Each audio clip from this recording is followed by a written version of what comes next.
there's a fundamental economic law which has never been contradicted to the best of my knowledge. And that is, if you pay more for something, there will tend to be more of that something available.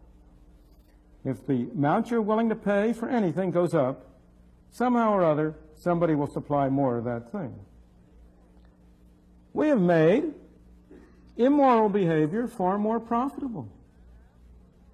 We have, in the course of the changes in our society, been establishing greater and greater incentives on people to behave in ways that most of us regard as immoral.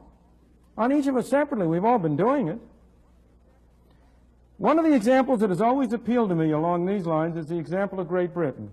Not now, but in the 19th century, 18th century.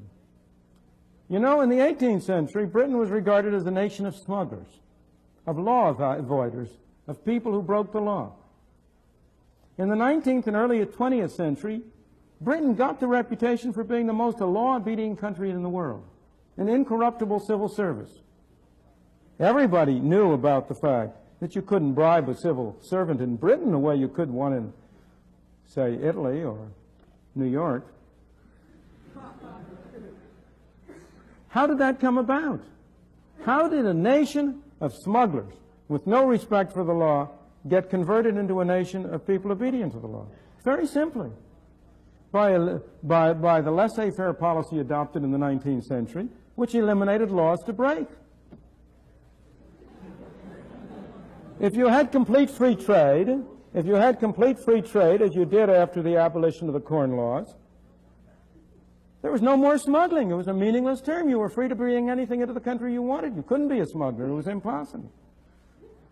If you didn't need a license to establish a business, you didn't need a license to open up a factory, what was there to bribe a civil servant for?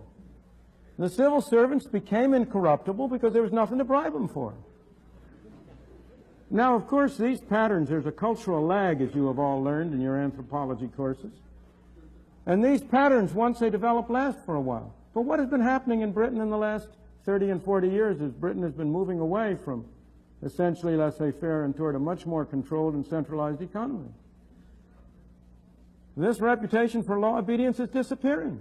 You've had repeated scandals about ministers of the government, about members of parliament, about civil servants who have been bribed, about the rise in gang warfare and the rest. Why? Because you're establishing an incentive. You've got more laws to break now. It's much more fundamental. When the only laws are those laws which everybody regards as right and valid, they have great moral force. When you make laws that people separately do not regard as right and valid, they lose their moral force. Is there anybody in here who has a moral compunction to speeding? I'm not saying you may not have a prudential objection to speeding. You may be afraid you'll get caught. But does it seem to you immoral to speed? Maybe. If so, you're a small minority. I have never yet found anybody who regarded it immoral, to violate the foreign exchange regulations of a foreign country. Here are people who would never dream for a moment of stealing a nickel from their neighbor, who have no hesitancy on manipulating their income tax returns so as to reduce their taxes by thousands. Why? Because the one set of laws have a moral value that people recognize independent of the government having passed these laws. The other set do not appeal to people's moral instincts. So I believe, well, let me give you some more examples from the United States. Prohibition of liquor, which was attempted, as you know, had disastrous effects on the climate of law, obedience, and morality. Something which had been legal, to buy and drink some alcoholic beverages, became illegal. And you converted law-abiding citizens into bootleggers. I heard over the 60 Minutes program last Sunday night a great story on butt-legging. This has to do with the fact that the New York State tax on cigarettes is very much higher than the tax on cigarettes in the state of South Carolina. So you have people going down to South Carolina and buying the South Carolina low-taxed cigarettes and smuggling it into New York State and forging New York State tax stamps on it and then selling it to publicly, a large fraction of all cigarettes sold in New York State are butt-legged. Now, there you've provided an incentive for people to break the law, so they break the law. It's like prohibition in a different form.